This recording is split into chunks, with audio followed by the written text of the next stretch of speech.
For my research, I decided to investigate the possible effects that professional sports teams have on our economy. Specifically, I'm going to be looking at local cities or communities and the professional sports teams that they're involved in.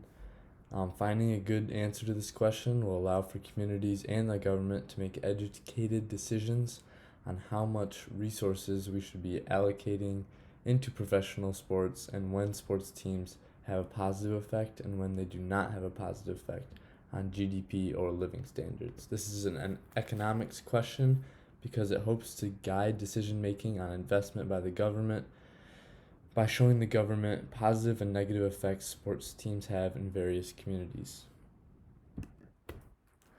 The answer I came through my research is that the general impact on a city's economy is slight, if any.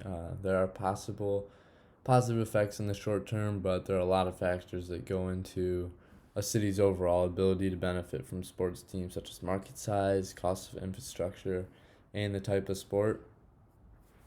The larger the market size allows for teams to have success, but doesn't generally mean that the city is having economic success from the team. If you take an example of New York, sports team, just a drop in the bucket in New York, it's not really affecting the GDP per capita. It's not creating enough jobs to make a noticeable impact.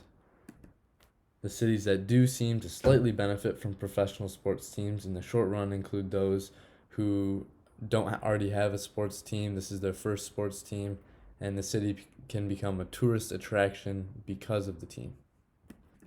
Secondly, the cost of infrastructure plays a large role in professional sports cities because they are paid for by the public by taxing. These can often be expensive in the hundreds of millions to billions of dollars.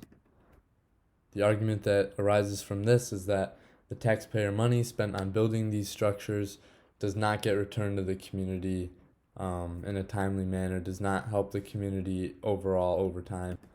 Some research does suggest that the building of these structures can create jobs in the short term, up to thousands of jobs in some cases, but these jobs are usually in the short term. They don't cause long-lasting stimulus, and they even go unrecognizable in a city's economy.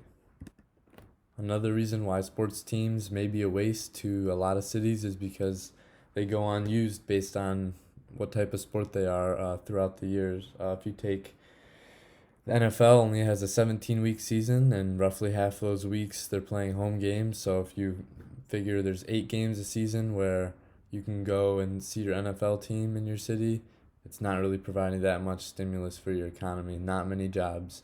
And when it's sitting there with nobody in use, it's a waste of taxpayer money.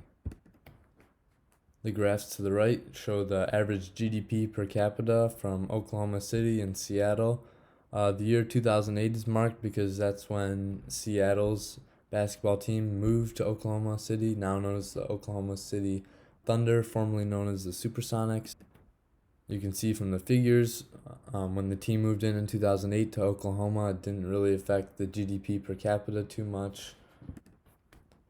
In Seattle, with the sports team leaving, the GDP per capita did drop off quite a bit.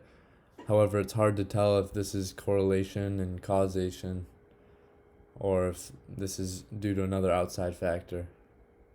And if you look at the graph over time, Seattle quickly recovered. This shows you that professional sport teams may rise or drop the GDP per capita slightly, but long-lasting effects are there's no effect from the sports team. There are possible challenges in my research, limitations to answering the question about how to quantify happiness and how much happiness a pro team brings to a city is really difficult to quantify. I also assume in my findings, in order to host a sports team, the city would have to have an already large market. This holds true in my answers. However, if for some reason the team would be added to a small town, the boost in economic activity would be tremendous, considering that the town could pay for the facilities, which most towns could not. My confidence level in my answer is moderate. The support for my answer is found in many readings, but as we know, there are many various ways to measure the economy. Here are the sources I used, and thanks for watching.